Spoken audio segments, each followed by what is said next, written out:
Anitta, bom, tu falou que faz 10 anos que tu já tá no Brasil, né? 10 anos, graças a Deus. E, cara, como é que foi essa saída de lá? Foi dramática? Foi como? Foi igual a maioria das saídas das famílias em Cuba, né? Separação familiar. Começou em 2005 com meu pai engenheiro em telecomunicações e eletrônica. Ele ocupava um cargo alto na empresa estatal onde ele trabalhava, para você ter uma ideia. Ele tinha acesso à internet em 2005. Caralho. Era proibido, era crime, né? Cubano ter acesso. E meu pai tinha porque ele trabalhava com isso e era um dos chefes, né?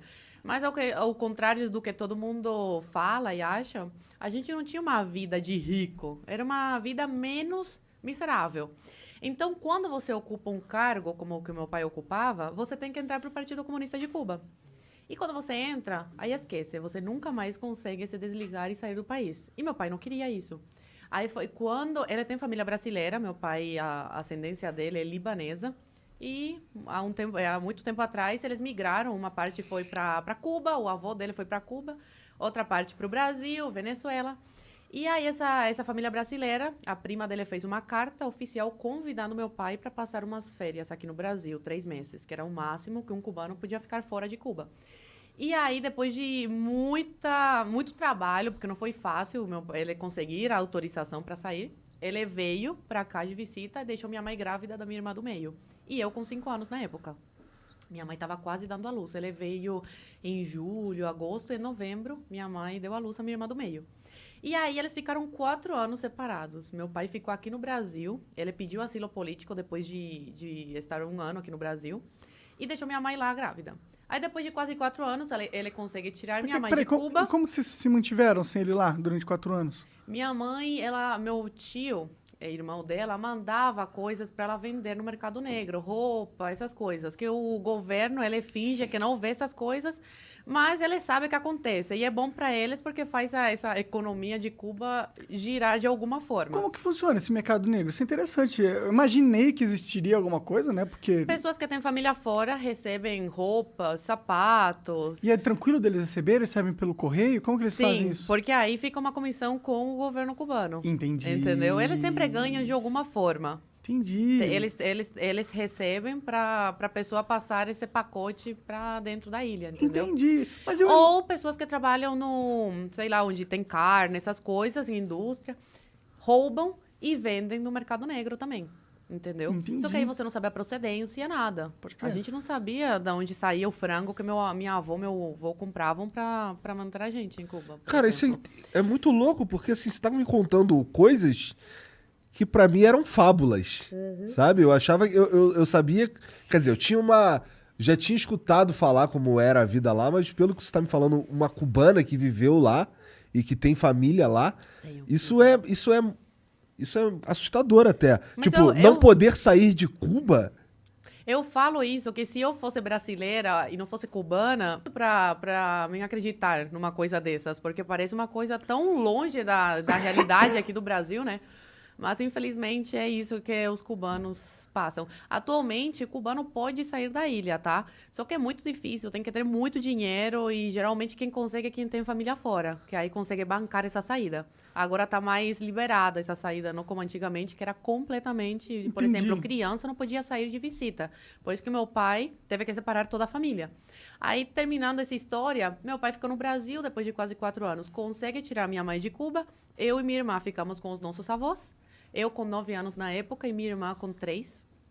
E aí minha mãe vem para o Brasil, vai direto para a Polícia Federal e pede asilo político, porque como eles são casados, meu pai e minha mãe, ela tinha direito a lei de refugiada também, igual meu pai.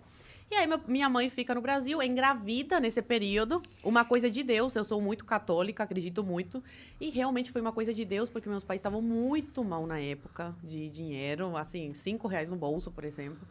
E minha mãe fica sabendo que tá grávida. Aí foi um caos. Meu Deus do céu, como é que a gente vai sustentar mais uma boca, né? E ainda tem que mandar dinheiro para Cuba para nossas filhas lá conseguir, né, comer decentemente, né? Um franguinho, essas coisas.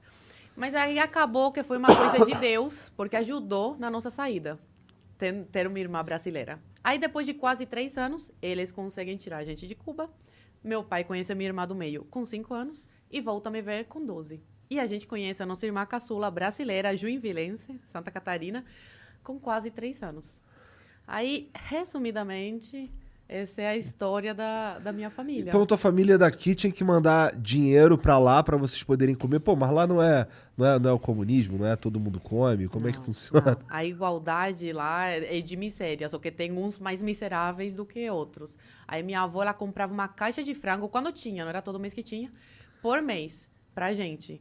Aí a gente comia frango todos os dias. Uma coisa chique comer frango em Cuba. Eu não podia reclamar. Só que quando eu cheguei no Brasil, eu não aguentava mais ver frango na minha frente. Aí eu comia carne vermelha, porque em Cuba é proibido.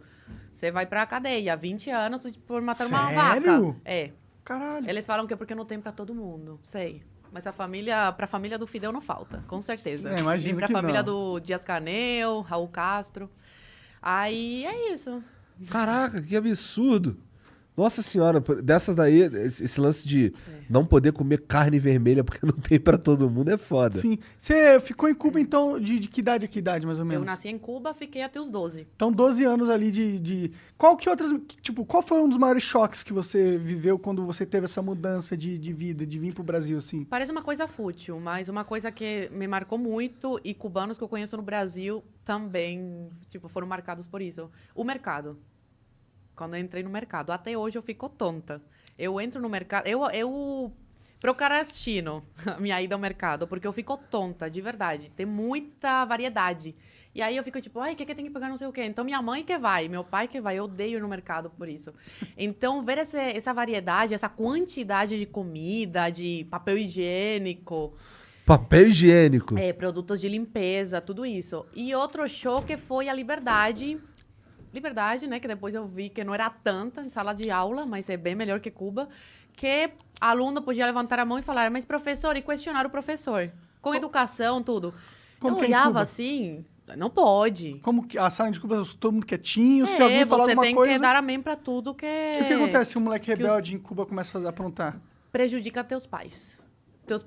Os pais são chamados na escola, aí já ficam de olho, aí o pai pode perder o emprego, a família ser perseguida, tudo isso. Sério? Eu já fui chamada de contra-revolucionária em sala de aula, porque eu não queria dar um dinheiro lá pra MTT, que é um negócio de Cuba, lá, pra ataque americano, uma coisa assim. Eu falei, eu não quero dar. Eu tinha 7 anos, 8 na época, 6 ou 7. Eu era uma criança. E eu falei, não quero, eu quero esse dinheiro pra comprar uma pizza.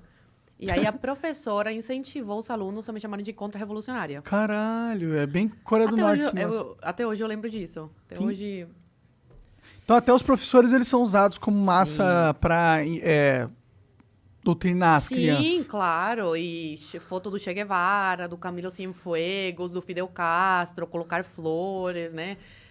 Como que era a aula de história lá? Você lembra de alguma coisa? Aula de história era imperialismo yankee, malvado. Fidel salvou Cuba, os cubanos, do imperialismo, da exploração yankee, essas coisas. Então, por exemplo, os Estados Unidos, eu tinha muito medo dos Estados Unidos. Eu falava, meu Deus, inimigos, né, de Cuba.